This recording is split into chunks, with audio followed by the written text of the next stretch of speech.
The age-old question, is it possible for men and women to be just friends? This question has intrigued people for centuries, sparking countless debates and discussions. This question has sparked debates for generations. From philosophers to everyday people, everyone has an opinion. It's a topic that makes people think, argue, and even get a little uncomfortable. The idea challenges our understanding of relationships and human nature. Why is it so hard to answer? Perhaps because it touches on deep-seated beliefs about love, attraction, and friendship. The heart of the matter is attraction. Can we ignore it, or does it always play a role? Men and women are wired to be drawn to each other.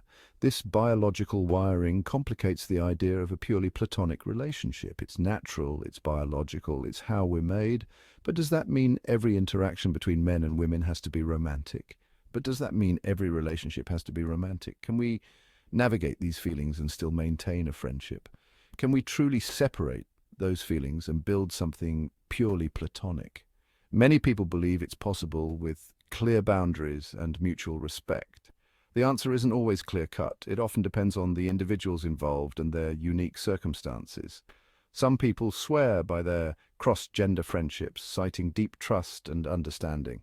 They argue that these friendships can be just as fulfilling as same-gender ones. Others believe it's impossible, a ticking time bomb waiting to explode. They feel that underlying attraction will eventually surface, complicating the friendship. There are countless opinions and even more experiences that shape this debate. Each person's perspective is influenced by their own experiences and beliefs. Let's dive into some of the different perspectives and see what we can learn. By exploring various viewpoints, we might gain a deeper understanding of this complex issue. A faith and friendship, an Islamic perspective. In Islam, faith is not just a personal journey, but a communal experience that shapes every aspect of life, including friendships and social interactions. Religion often provides guidance on relationships, and Islam is no exception. The teachings of Islam offer a comprehensive framework for how Muslims should interact with one another, ensuring that these interactions are respectful and dignified. The Quran and the teachings of Prophet Muhammad, peace be upon him, offer a clear stance on interactions between men and women. These teachings emphasize the importance of maintaining boundaries to preserve the integrity and purity of relationships. The emphasis is on modesty, respect, and avoiding situations that could lead to temptation. This is not just about physical actions, but also about maintaining a respectful demeanor and attitude in all interactions. Islam encourages Muslims to interact with each other in a halal or permissible manner. This means that interactions should be conducted in a way that is pleasing to Allah and in accordance with Islamic principles. This means avoiding physical contact, flirtation, or being alone in private settings with someone of the opposite gender who is not a spouse or close relative. These guidelines help to prevent misunderstandings and maintain the dignity of all individuals involved. These boundaries protect the sanctity of marriage and promote a respectful society. By adhering to these principles, Muslims can build strong, healthy relationships that are based on mutual respect and understanding. While Islam doesn't forbid friendships between men and women outright, it emphasizes caution and awareness. Friendships should be approached with a sense of responsibility and an understanding of the potential challenges. It's about recognizing the potential for attraction and taking steps to prevent it from becoming something more. This proactive approach helps to maintain the purity of intentions and actions. The focus is on building relationships within the framework of Islamic guidelines. By doing so, Muslims can ensure that their interactions are not only respectful but also spiritually fulfilling, contributing to a harmonious and cohesive community. Straight Talk, Steve Harvey's take on the matter. Comedian and talk show host Steve Harvey is known for his straightforward advice on relationships. His unique blend of humor and honesty has made him a trusted voice for many seeking guidance in their personal lives. When it comes to the topic of men and women being friends, Harvey doesn't mince words. He keeps it real and straightforward, often sparking debates with his candid views. He believes that men are always thinking about the possibility of something more, even if they don't act on it. According to Harvey, this underlying thought process is almost always present, whether acknowledged or not. Harvey acknowledges that women may approach friendship differently, often valuing the emotional connection and support, Women, he says, are more likely to see a friendship as purely platonic and cherish the bond without any ulterior motives. However, he argues that men are wired to see opportunity when it comes to attraction. This doesn't mean that men can't be friends with women, but it does suggest that their perspective might be different. He suggests that even if a man starts as a friend, his feelings may eventually change. Over time, what begins as a platonic relationship can evolve, with romantic feelings developing unexpectedly.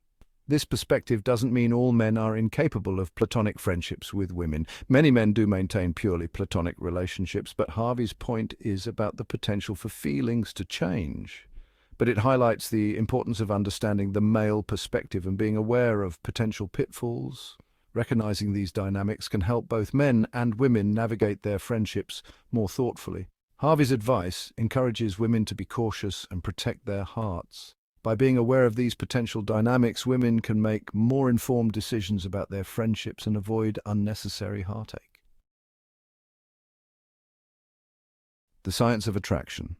What research tells us. Science offers another lens through which to view this complex topic. Studies have shown that men are more likely than women to be attracted to their female friends. This difference in perception can lead to misunderstandings and complicate platonic relationships. Research also suggests that attraction can grow over time through repeated exposure and shared experiences. This means that even if two people start as friends, their feelings can evolve as they spend more time together. Hormones and brain chemistry play a role in shaping these emotions. It's important to note that science doesn't offer a definitive answer to the question of whether men and women can be just friends.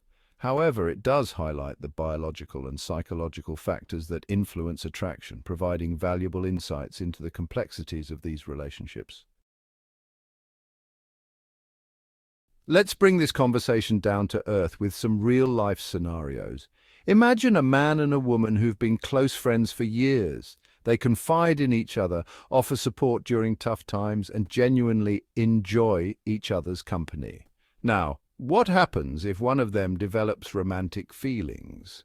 What if they start to question the nature of their relationship? Suddenly, the lines that seem so clear become blurred.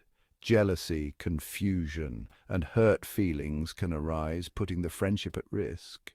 Another common scenario is the friend zone. This is when one person has romantic feelings for the other, but those feelings aren't reciprocated. This can be a recipe for heartbreak and resentment, making it difficult to maintain a healthy friendship. The question of cross-gender friendships becomes even more nuanced when marriage enters the picture. Spouses may have different comfort levels when it comes to their partner's friendships with the opposite sex. This is where communication and mutual respect are crucial. It's important for couples to establish boundaries that work for both partners. This might involve limiting one-on-one time with friends of the opposite gender, being transparent about interactions, or avoiding situations that could lead to temptation. The key is to approach these conversations with understanding and a willingness to compromise. It's about prioritizing the marital relationship while still allowing space for healthy friendships outside of the marriage. If men and women can be friends, boundaries are key. This involves being honest with yourself and the other person about your intentions. It means recognizing that attraction is a possibility and taking steps to manage it responsibly. Clear communication is essential. Both parties need to be on the same page about the nature of the relationship and what's acceptable behavior.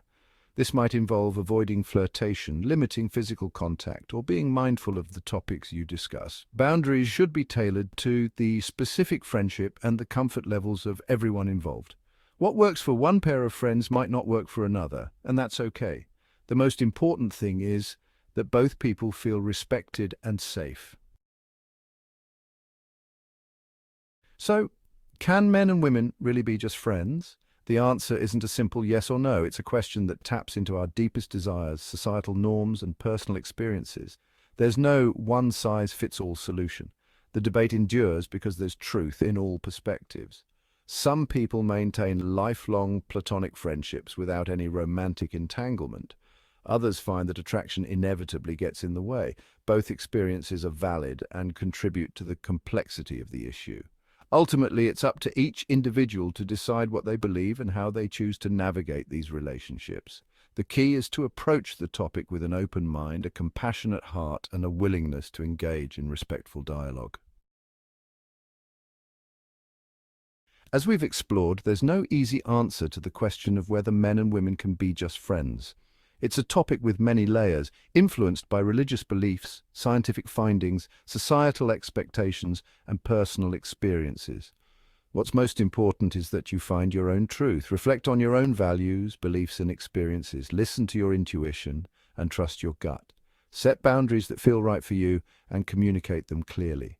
Whether you believe in the possibility of purely platonic friendships or approach them with a degree of caution, remember to treat others with respect and kindness. Approach these relationships with honesty, integrity, and a willingness to navigate the complexities with grace and understanding.